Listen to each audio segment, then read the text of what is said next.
Stephen Lewis here. Welcome to another episode of Virginia Sports Exchange, where sports and business intersect. Virginia Sports Exchange is a podcast where we discuss the dynamics of sports and opportunities it creates on and off the field and economically for individuals in our region, interviewing those with multiple roles in athletics.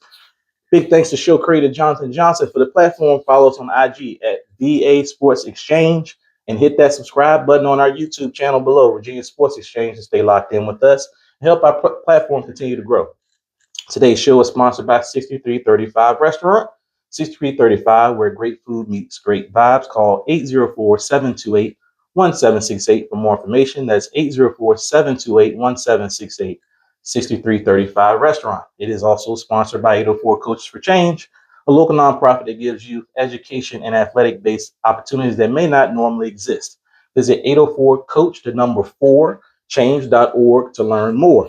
We are excited to have Thomas Jefferson, Director of Student Activities, Shea Collins, in the Virginia Sports Exchange studio. Thank you, Coach. How are you? I'm well. How about yourself? I'm doing well. Now that you're here, appreciate you being here with me. Third year at TJ as the DSA. Yeah. Talk to me about how things been going for you. It's great. Every school is set up differently. This is my Sure. third high school now, so I've learned a lot. Been around a lot of different people. Yep. My principal is awesome. She's great. She supports everything I do. Sometimes she be like, "Okay, you know you crazy," but she supports everything that I do. It's just more of controlling the environment of the school, and she lets me do my job. So my job is athletics, student activities, and clubs, and all the things. She lets me do my job, so I appreciate that. We have a good core of students, good core of coaches. We, hired some new coaches for some various sports, but overall, I think we have a good family, good community, and family is always kind of like used loosely when people use that, right? Yes. What does it actually mean? As in how things are going at TJ, we are building the culture of family. So I think there you go. Yeah. Third year now. It's not too close maybe to look back a little bit, but I know you had goals coming into the job. Yeah. So how are things looking now when you're finishing up your third year? I think my goal is always, any place, is to mentor and coach people, right? That is happening. So mentor and coach coaches so they can coach children. There you go. Right? Yeah. And so I'm different in some ways for people, right? Because the vast things that I do outside of being an athletic director, direction activities, right? So that also brings a wealth of information, wealth of knowledge, wealth of people, right? Yep. So how does those things that I wanted to do while being there, how has those things impacted us? One, we do have the mentor and coaching because now my coach will ask me stuff before they do it, or they know that they have support for what they want. I usually say yes to everything they ask for, right? With, some exceptions, right? But if it's something that they want to do and it's for the kids and they have a program, they have an idea, I'm all for it because I'm having ideas in my head all the time that I can't always speak out my mouth. Yeah. But I think that we are building that culture, and then getting more kids involved in athletics is really helping. Yes. Definitely my goal also was for females to be involved, to be seen, to be heard, to be out there. Don't be afraid. Through the city, we have incorporated flag football with Dr. Ramsey. So that has helped out a lot. So again, we got more young ladies being involved. So getting more young ladies involved, but just having a structure of what high school athletics should look like. Yes. Outside of what people say it is, right? Yeah. And why are you in tune in it? So those are some of the things that I wanted to make sure that we have at TJ, and I think it's going pretty well. Yeah, speaking of football, Eric Harris got it going on the football field. You guys, I think region championship. We lost region championship this year, but went to states last year. Basketball, Coach Warren won the region championship this year. So just talk about those two programs and how it is to work with those guys. Well, Coach Harris came in the same time I did. My principal also came to the school the same time. She's already been at the school, but assumed the role of principal is what I meant. Yep. At the same time. And then we have the legend, Kendrick Warren, who was a TJ grad, VCU, all the whole spiel, but had been at TJ for 18 years coaching. Yes. Right? And hadn't been able to pull it out. Yeah, right. So to have 3 years of building a culture, like I said, mentorship, coaching, people working together, being a family, knowing that you have to share athletes, Yes. And if they played football, it's okay if they play basketball and vice versa. Correct. So I think the first year was a little rocky on that, not Mhm. to either of theirs fault or whatever, but Right. just it wasn't the norm. Gotcha. So we do have those multi-sport athletes out there, and it There you helps go. the overall No program. question. So I think that has helped us with that as well. Having the kids to know, like, y'all family guys, like they Mhm. sit and they talk with each other, they communicate with each other. Yep. It's been good. So having football, make it to regional finals, undefeated season, things Yeah. that has never happened in TJ. Yeah. However, they have gone, to state semifinals and things like that in previous years. I think it was before COVID, maybe like Mhm. 19. I think so. And then to have basketball finally after 18 years, Yes. we put the pieces together, Yeah. and his coaching staff believing in the kids believing in the coaching staff, Yep. and bring it to fruition. And it was great. It was a great ride, and it'd be fun to begin to see. As I said, Coach, we all right. He was like, we all right this year. We all right. We're gonna be all right. Awesome. And so we just kept everything under wraps and just kept the kids focused on what the bigger program is, because sometimes the highlights, Yeah. can turn the lights in your head, Sure. and you don't hear nothing that we're saying. Mhm. So just staying focused, and so that really has helped us, and it really brought a difference into the school. Yeah. Just people were coming to the Matchbox. Yeah. I think we packed it out like 4 games this year, which is people like, that's nothing. But I mean, you only got Hey. 225 seats in there, and Yeah. 50 is with the people that's already sitting there that got to play. I got nightmares of that place. Right, Yeah, and the man. scorekeeper, Gosh. and all those people. So Yeah. I mean, at the top was field. We put chair. I mean, it was really a nice field to It's a see it crazy packed. atmosphere when you get that thing Yeah, back like it that was. for your team. It Yeah. was packed. So Yeah. those things are some things that I think helped us this year, but also it helped the kids see that people will support them. Good. As long as they do what they're supposed to do, we're gonna do what we're That's supposed right. to do for them. So, That's right. yeah. Stephen Lewis, Virginia Sports Exchange, here with Shea Collins, DSA at Thomas Jefferson. So 3 years in, another 3 years, let's say. What's your hope? What are you seeing in terms of improvement just overall for the athletic program? Well, one continuation is that our programs, not just basketball and football, Yep. but other programs start to take those leaps. There you go. Whether it's boys soccer, because boys soccer had one reason, years past, right? Yes. Bring those sports back. Baseball, we have those teams, but where are we now, right? Correct. And then we softball, as far as our spring sports go, we didn't have a season last year. We have one this year. New coach, union grad, really energetic. VIAAA. Oh, we're not doing that. VIAAA. Anyway, go State.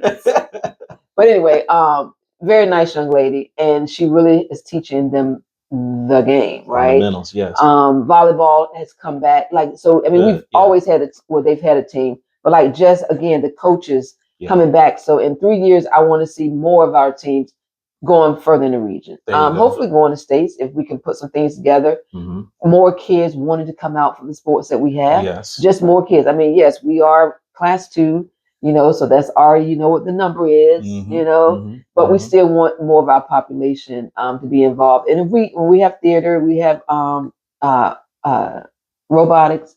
We also now had our debate team and speech and debate competing, and 2 kids went to states. Awesome. Right. Yeah. So even if it's not athletically, but we have something else for them to do and be involved in that are also going to those levels. So just to see the total package put together, more kids be involved. I mean, we obviously have kids, signing. Well, not signing now, but going to college and scholarship, whatever, NIL, whatever. It's not really a signing no more, right? Yeah, you know what I mean. So just a little ceremony, right? It's the formality to make it look good. But so just more kids being able to further education if that's what they want to do in sports. If not, further it in whatever life plan it is. So just make sure we stay together on that. I think that's going to help us in the next 3. Love it. We're coming off Women's History Month. I told you earlier. That's why I kind of wanted to have you on. Miss March, but I just think you do such a phenomenal job. Thank you. What can you give? What kind of advice can you give to others?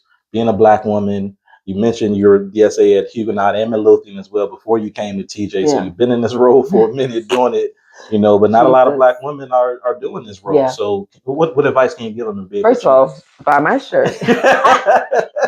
We'll get all the particulars. Yeah, you can get all that. the But particulars anyway, at the end. in the meantime, so being a female, and let alone being an African American female. Yeah. What you talked about Huguenot, obviously more than likely the first female that did a Huguenot.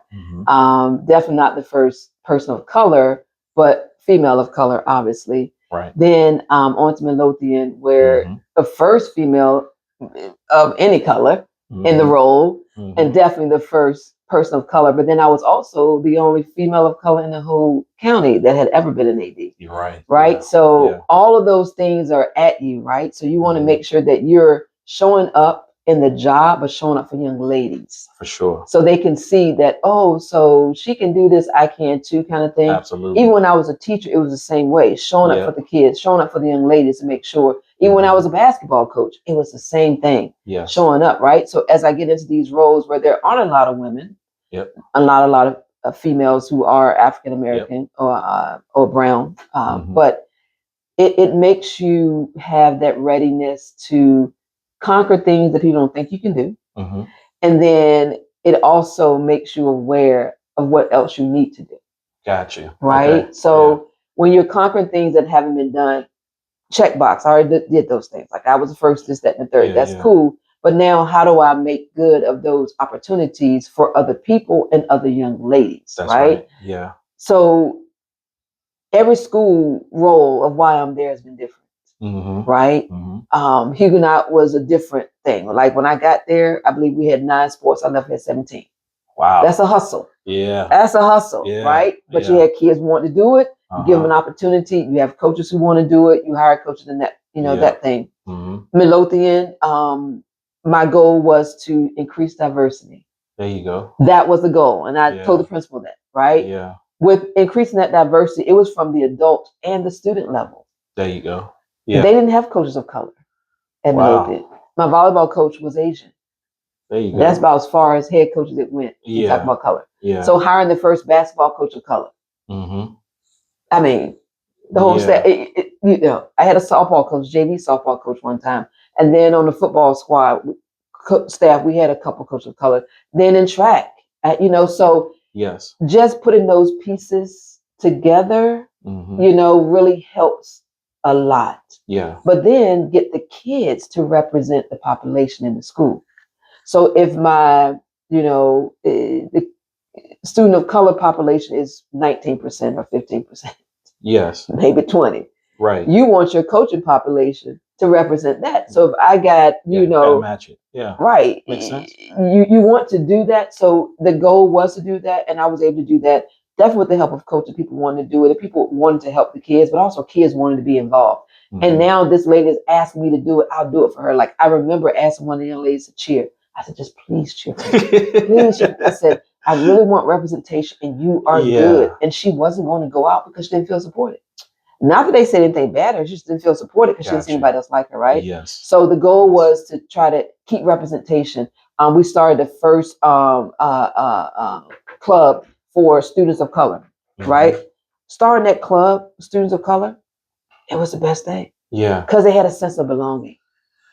People right? don't So really kind of like called the understand, Black yeah. Student Union. Yeah, well, people You know? understand. Like they need to see themselves. They need to Right. see other people that look like them, and Right. it's a big deal. But it was open to everyone, really. Yeah, So that's we awesome. didn't just have kids of color. I mean, we had the kids wanted just to come because their friend had came. So Yeah, it became that type of place, right? So just, and again, having the kids know my door is always open. Like I would keep candy in my office. Kids were, hey, Yeah. coach, how you? Just come to get candy, leave. yep, Right? But so just making sure that you are seen and heard, but you also give them a voice as well to know that you are in this space, but you haven't been too far removed from their space, yes. and to have an understanding of what's going on. So Gotcha. That's a perfect segue from my next question. So getting the students out, dealing with the students.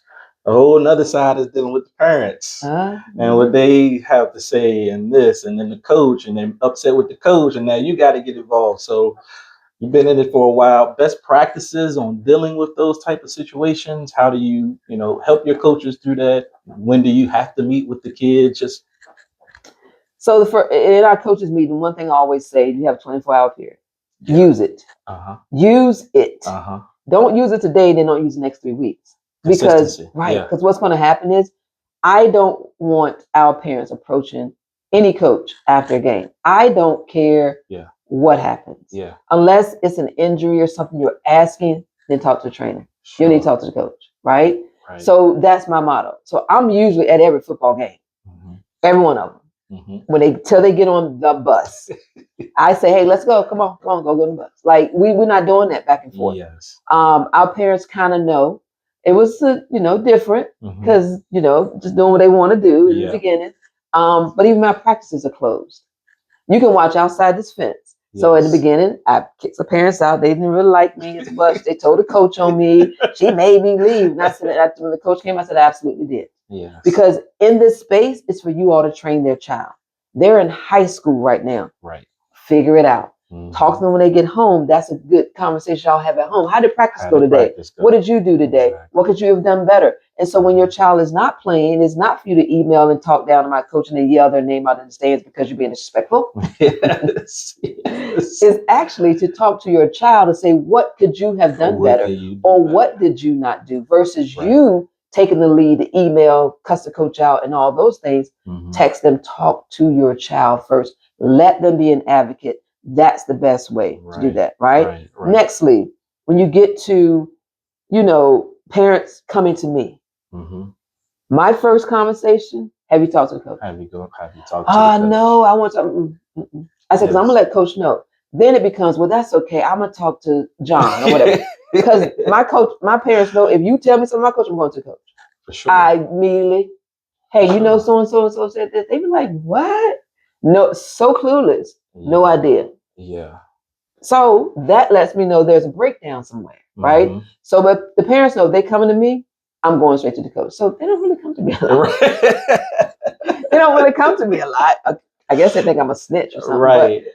Because I feel like that communication has to go through you all first. If it doesn't get resolved, then come to me. If it doesn't get resolved with me, then I go to my principal. And that's kind of our breakdown. So the 4 things I would say to parents. Number 1 is trust your coaches. You left the kids with them for a reason. Trust them. You don't need to sit on the bench and watch them practice. Yes. Go sit in the car. Yes. They know I would kick them out. They see me coming down sometimes. If they thought they were going to the gate, they just go the other way. They were like, "Oh my God, here she comes." And my coaches kind of know now too. I know they appreciate that support too. The coaches love it because my thing is, with so much social media, you can take a video of let's say you were a lineman coach and you were showing a kid how to get off a block, but you pushing to show them how to put, they could say he hit my son and this, that, and the third. Right. You're videoing the wrong thing. Right. But you didn't video when the coach was actually breaking every single piece down. Correct. So that helps them. The support, parents understanding, give your child an opportunity to advocate. Yes. Let them advocate for themselves. What do I need to do to get better? You're going to be fine. Right. And if it doesn't work from that level, then you step in.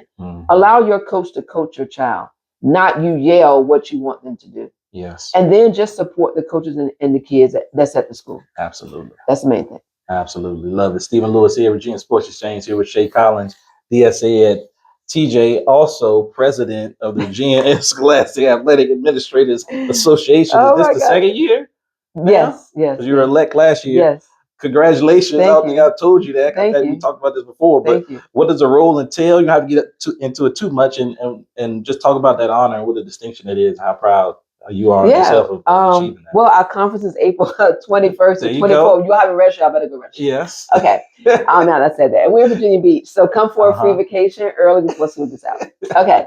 So I love it. So basically, VIAAA is your professional development organization. So you have the VHSL, which is your athletics, your coaches, and all of those tools. Now we have professional development to grow you as an AD. Gotcha. Athletic director. So we also have a new ADs workshop. So we have in our organization, we have our executive team, but we also have our board directors, which are people from each region, and then committees that are put together as well, right? So we have an executive director. So as executive director, then it's me, and then is our executive team. So we get along great. We love it. It is an election process. So you go through an interview process, and then they determine if you get it or not.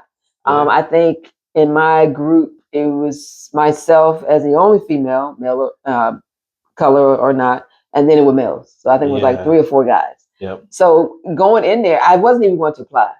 I promise. Really? No, because and if I'm being transparent, how that organization is and what you look at the history, I just figured I don't have a No way. chance. Right. Have no Right. chance. Right. Now, the only person I will say in VIAAA that started helping me, two people actually, Lisa Corporal, she's in Virginia Beach, Bayside. Great Okay. day to be a Marlon, Lisa. Okay.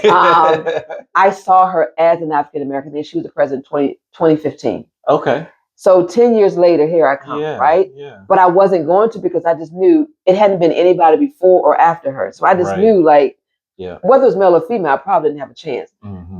But Chris Felton, who was the president at the time, he always encouraged all of us to be involved, Mhm. take classes, get certifications, and Yeah. all those things. Yeah. And so I was like, you know what I'm gonna do.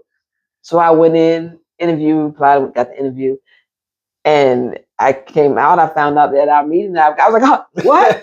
You know, so using that platform to also just work with more people, work with Yeah. more ADs, reach more ADs, and they think I'm all over the place, but ours is members in motion. Mhm. M&M. So make sure that you are moving, you are being seen, you're being heard, your program's being seen, Yes. being heard. Yeah. Be more of a service and more out there than just stagnant in your school. Yeah. And I always say, what have you done this year that you didn't do last year? We were also able to have women sessions that hadn't been done before. Mhm. Chris was good at helping us get that going. So we now, every conference, we have a session for women Yeah. that they can come to, whatever their platform. That's And actually, dope. this year, myself and Yeah. Shawnee Twan, we actually presented. We're running that That's cool. session. So Yeah. it's been good. And it's been good, like I said, to connect to a lot of ADs that I wouldn't have met outside of that. But we have a great organization. We have a lot of people that are in it. Also, we have 319 or 20 schools in Virginia, but we also have private schools as part of it as well. I saw. So Yeah. so it's public and private schools. So we have That's good. committee for the private school teams, and like I said, we have committees just about everything, and then we have representatives or region reps for each region, and they take the information back so that all ADs in the area get the information if they're not a member. Right. Got you. So yeah. And I think I saw that anybody can come to the conference. They don't have This to be a year, member. right? This year we've added where Uh-huh. it's for non-members. So in case anybody want to come and see what it's like, There you go. and then hopefully you want to join Mhm. next time. Right. But this is the first time they've ever offered to non-members. That's cool. Yeah, so we're Very just trying cool. to get people in motion. Okay. Okay. And we're at the beach, so waves of in fields of athletics. So what has happened and what are you going to do about it, and how do you make changes and connections? Yeah. So Good waves stuff. of connections. Yeah.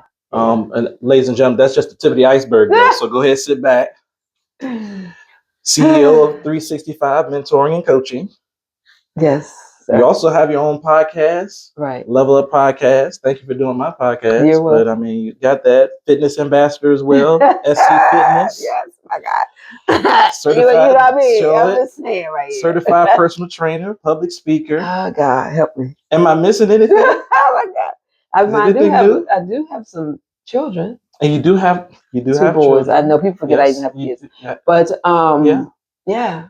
And a mom as well, yes. Yeah. Add that into it. Yeah, So yeah. how people always look at me like, how in the world? I look at your stuff, I'm like, I don't know how you keep it all together. Yeah. First of all, I'm gonna say God is gracious. All the time. And God is good. Yes. And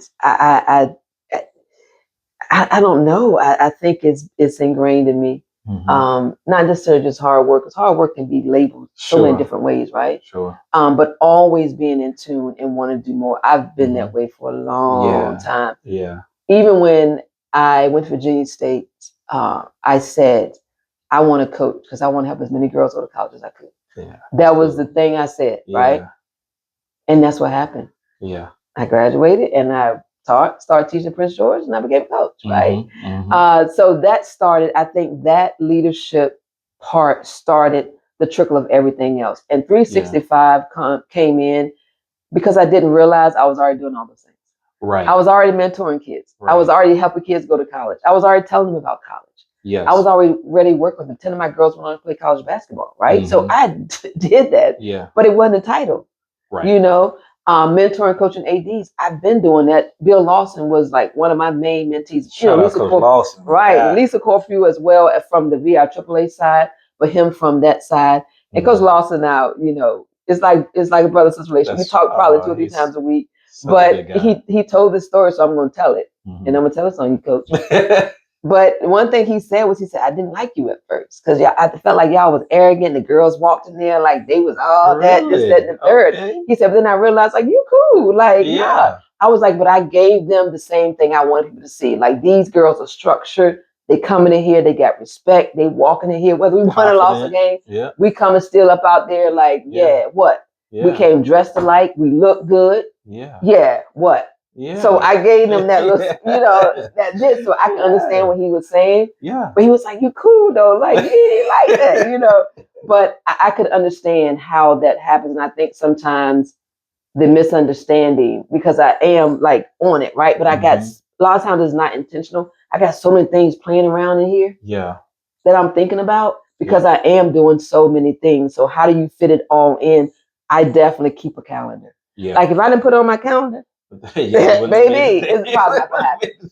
Not even gonna happen. I probably remember that I told you I was gonna do it. Yeah. And it's not because I forget. It's because there's so many things that I want to reach and do everything that I'm supposed to do. Sure. So that's the other thing too with it. Yeah. So having 365 was just putting the brand together, and I mentor and coach ADs anyway. Mm-hmm. They're calling to ask me all the time anyway. So I was like, I might as well incorporate the mentoring and coaching all together. And then that also led me to work with Henrico Education Foundation. So I have done after school programs with them and just did whatever the top, whether it's life skills or whether it's mentoring, coaching for college and career readiness. I've done it with them as well. So that part, and then of course the athletic director part, but the personal trainer portion came again. It's already doing it, right?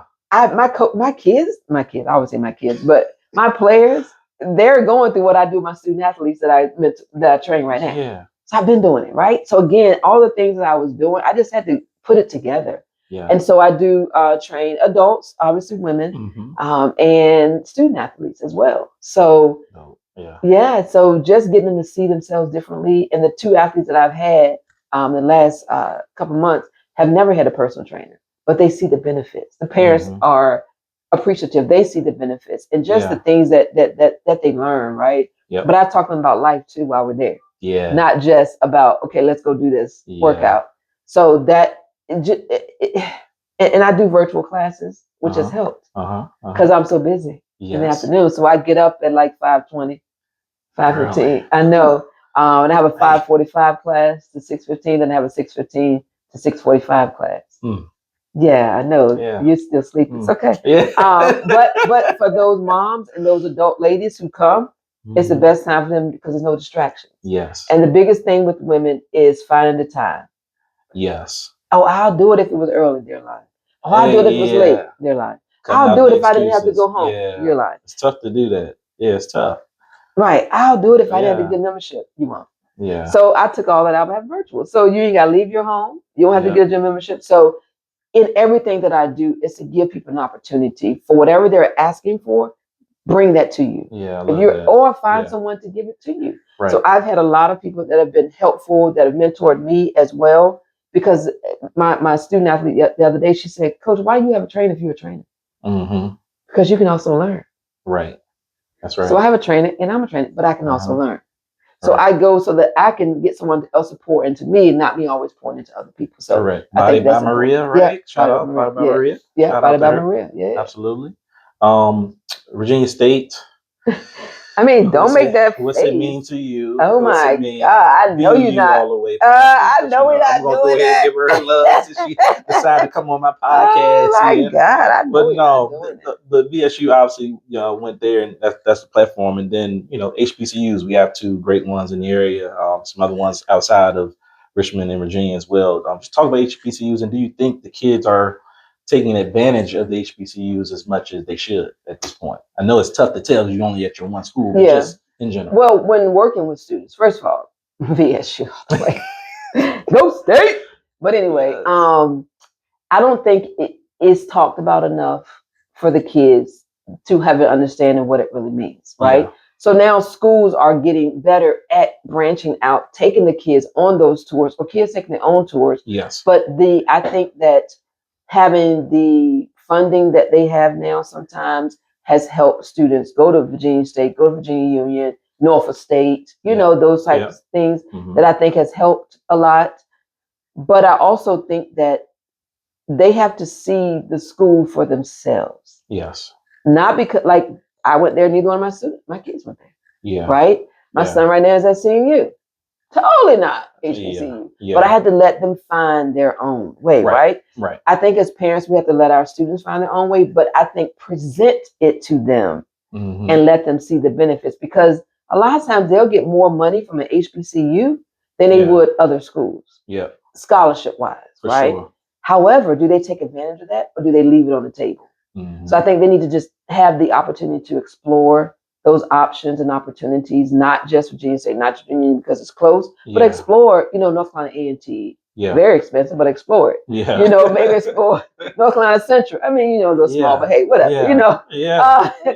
Some of the other schools. So just maybe explore and see, what actually is out there. Hampton, great place, right? Great place. Not far. What is it? Home by the Sea or something, right? So not far away, but still explore those options. And if it's for you, it is. If it's not, if you don't get a feel for when you walk on campus and it's not a fit for you, then find something different. But I think we just got to open kids' minds up more to explore. Going to HBCU is the best thing for me. I'm not going to say it's the best thing for everyone, but because it creates that family atmosphere, people that still work there, or that when you go back to homecoming, it's like it's homecoming. It's really a family homecoming. Like you see them, you're like, oh my God, hey, you remember their name. You're like, oh my God, I know you. We're gonna catch it up. Right. I can't remember you right now. But it's gonna come to me like by the time I walk off. But just have an opportunity, because it is like family. It's like a reunion. You see people that you haven't seen, and you look forward to it every year, right? And then you're tired by Monday. Yes. But it's just a camaraderie and what you get in the feel and the sense of family. So I would say it was the best thing for me. I wouldn't change my decision. Anybody that I meet and that know me know I went there. If you don't know I went there, you don't know me. That's true. Yeah, you don't know, because I'm going to rep Virginia State until the day I die. Yeah. Like, I love Virginia State University. That's awesome. And I go back and speak now and do different things that I'm asked to do. And so it just keeps the closeness there, and to see how much it has grown and how much opportunity those kids get now that we didn't have. And that facility, that multi-purpose center, is unbelievable. Yeah, and then they just built a new building, business building. So it's just it's so much there that they are able to take advantage of that we didn't have. But it's like, we had the wall by Foster Hall. Yeah. And if you didn't know anything about that wall, you really didn't hang out, because that's how you met most of the people, or in the cafeteria. Most people that you met was those places out there. So it was cool. Yeah. I wish all the kids could have that type of college experience where they kind of immerse themselves in. Well, see, we didn't have the phones and stuff as much. We had phones, but it wasn't like it wasn't. And the social media piece was nowhere near what it is now, right? Yeah. So everything is. I mean, we both have social media platforms and we're on social media, but like, it's different in that control your life. It doesn't control my life. Yeah, now, I have to do it for my business, because I got to keep up. You got to keep up, right? Yeah. But we also know like how to have a good time, how to hold conversations, how to hold a talk, how to being somebody without. I watched the day before yesterday. These two ladies were at a table, had food. One of them was not eating her food; she was on her phone. The other one was eating her food. Then the other one picked up her phone. The other one started eating her food. I'm like, what? I never seen that. But I'm like, if you're at a table eating, let that go for at least an hour. Now, I know I'm guilty sometimes of picking mine up. Somebody you got to check on something. But not like my food is sitting there getting cold. So I think that sometimes generationally, we don't understand that we can disconnect from that for a while, and you will learn so much about a person, people, or where you are in your surroundings. No doubt. Stephen Lewis here, Virginia Sports Exchange, here with Shea Collins. Get you out of here. So, where should we follow you? What do you want them to know? Email, website, Twitter, X, IG. Just give us some. God, I'm everywhere. Give us some. Yeah, just give us some. Wrap it up for us. Yeah. So you can follow me on IG at 365_ mentor coaching. No and. You can get all the info you want there. You get this too. Also, you can find out about our workouts that we do virtually. You can also catch me or email me 365mentoring&coaching at Gmail. So 365mentoring&coaching at Gmail. I'm also on X as well, Shea Collins. And then personal training wise, that's still all on the 365. So anything you want to do on there, look on the bio, look on the information, click anything you want, click any link that you want. And yes, we do have the podcast, Level Up with Shea, which we're going to come back to. We've taken a little break from that just a little bit, but we're going to come back that hopefully by the summertime, we'll start coming back there, putting out some new information for people and stuff. So Gotcha. But yeah, like Okay. I'm sure people can find me in somewhere. Yeah. But yeah, anyway. It's not hard. It's not No, hard. no, no, no, no. And I try to stay relevant, and and sometimes I just pop out with crazy stuff, and Yeah. just because I'm just No, I love it. my I love mind's it. always turning On and working. Facebook, that's why I came with the parent question, because the topics that you've been throwing out and saying some Oh, stuff, I like it because it gets you to think and gets other people to interact, and hopefully those parents see that if they're in that situation, like how you can act or how you can advocate for your kid and do it the right way. I'm not saying you shouldn't have yeah, conversations, but yeah. there's a right way to do it and And there's a wrong, wrong way yeah. to do it. That's all. And it's crazy you should say that because somebody the other day when I posted that yesterday, no, the one last week, and they asked about it. I said these are real life situations. Real situations. Either I've I knew experienced it. it I as a didn't even have coach, to ask. right, or I've experienced it as an AD. Yeah. So I just pose them just so people think about it. And even if it's not for you to like it or respond, I don't really care about that. Yeah. But just think, because you see it. Yes. You see it. For sure. Think about it, because some of these parents are in that situation where they pop off. I call it pop up. That's what they call it. That they will come at you without all the full information. Facts. And I hate that about a parent. Yeah. Because I watched it. And I have been a teacher. Mm-hmm. And a student has told their parent, oh, she failed me or he failed me, whatever. Parent comes to the meeting. And me personally, when I had it, I have a binder that has all my stuff in it. It was all in page protectors. And I'm flipping. The administrator, she watches me flip. I never forget this one time. And so the parent told the administrator, the administrator, she was believing her at the time. Mm-hmm. She really did. So she comes out, we have a meeting. Okay, cool, no problem. Right. I got to flip in that notebook. That parent was like, oh, well, she didn't tell me this, or she didn't tell me this. Of course. And I said, make sure your student is here. Yeah. She didn't tell me that. So we went out there with, she didn't tell her. So the administrator tells me, they said, oh my God, you were so ready and prepared. I said, I'm always. Yeah. I said, I'm not here to hide anything. I'm going to help a student if they want to be helped. If they don't do what I asked them to do, then that's where the consequences come. But please don't lie to your parent. Because if you lie to your parent, I'm going to straighten it before you leave. That's right? So I think it's something where that helps with advocation for your child. Have them advocate for themselves. That's right. Because once they leave you and go to college or military, career, job, or whatever, mom and daddy can't help you. Right. That's it. Oh. They can't make every decision for you. Mm-mm. Classes that you take the class because it's for your major, not because your mama told you to take it. That's right. Or your daddy told you to take it. You take one because it's for your major. Right. Like, what are you doing? Right. Like, I want to take theater. It's not in your major. What are you doing? Right. Now you have electives. Sure. Then you have those options. Right. But you're not going to stay in college 5 years, 6 years because of what you want to do. Parents try to push you out because you got paid for it. That's right. You know what I'm saying? Yeah. So advocating for yourself, being ready to do that. So like I said, everything that I put out there is because either I experienced as a coach, a parent, and or because I know it's true. Yes. Yes. As an AD. So. Oh my goodness. Thank you so much. Shea Collins, appreciate you joining us on Virginia Sports Exchange, coming into the building. Good luck with TJ. Hope you guys finish up strong. I know you've been trying to get those spring sports rolling and stuff. So hopefully the Vikings will finish up strong. But I just want to thank you for coming on with us and sharing so much knowledge with us. Thank you for having me. Hopefully it helps somebody. But if you know somebody that needs some help, hey, hit me up. I got you. Awesome. All right, Virginia Sports Exchange, another episode in the books. Stephen Lewis. I'll see you next time.